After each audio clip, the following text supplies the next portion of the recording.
Gamer Dude! Aha! If you're a Sonic fan, you've probably heard or even played the game Sonic Riders. If you haven't, then, well, where have you been? Sonic Riders was a series that introduced a new type of racing style games. We have seen Sonic in a car before, but the Riders series gave us airboards, which really changed things up. The gameplay style was something that really got me and fans ready to play this game over and over again, and continue to play through all the tracks. All the riders are separated in types of groups that we've always seen: speed, flight, and power. Though there are boards that allow you to be any type of category. So what exactly happened to the series?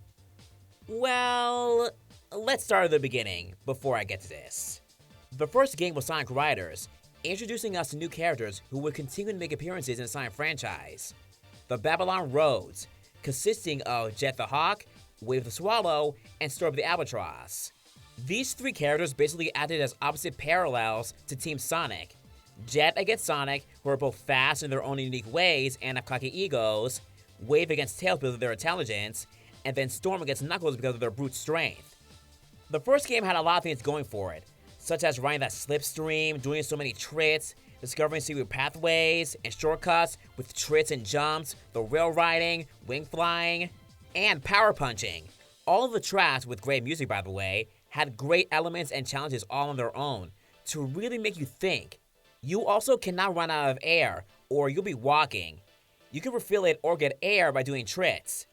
There are even some Sega-based tracks with multiple references to Sega games, and the game even has unlockable Sega characters, such as Ai, Ulala, and Knights. The second game introduced a new mechanic called Zero Gravity, where you use it to make turns, ride on the walls, or do an awesome gravity jump. This is where things really changed, or rather got simplified. For example, instead of doing tons of tricks on your own, you simply just press the button to perform a trick, which really drags out the fun of doing tricks in the air. Also, the slipstream actions and discovering secret paths via those streams, unless you're on the wall using zero gravity, are gone too. Slipstreams aren't even that fun anymore, or even useful. Turning also feels very tight.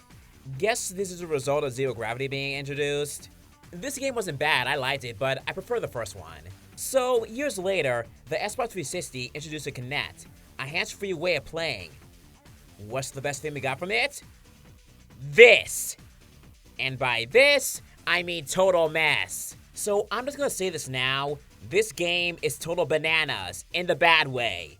Sonic Free Riders, as the title states, is us being free from controllers and just using our body.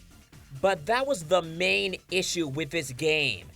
A majority of the time, the Kinect sensor doesn't sense you or your movements. It doesn't sense when you're jumping or turning or grabbing something. It makes you mess up, even in the main menu and voice controls. What the heck? I cannot tell you how many times I jumped and it didn't read me in time, or at all. I was lucky to even get to the final level of the story. Oh, and the reason I didn't get into the stories of these games is because while the last two had interesting storytelling, this one is just a normal competition with no cutscenes, and I don't mean those still cutscenes, I mean actual cutscenes. In each of the team's story, it's just the same story repeated with different characters. And the characters themselves in the story didn't really act like themselves. I'm looking at you, Amy. And with a little not-so-epic moment that is directly from Sonic Heroes, with Metal Sonic copying our data, with a final race and it just ends. That's it. Nothing on the scales of the first two games. No giant boss race at the end or anything about Babylon Road's history. Oh, and for some reason, they changed up Team Rose and Team Dark. And there were no Sega characters to unlock. Also, this is the first game that introduced a new voice cast minus Eggman. At least the music was good. This game would have been better if it had a controller option. And yes, I had heard some fans found a way to do so through some mods. Thank you, Sonic fans. Sega fans do, but Sega don't. So this game was released during the 2010s era, and what was the next game? We haven't had one yet. Yeah, it's 2024, and we still don't have a new Riders game. Sonic Free Riders by fans was like the one game that killed the franchise.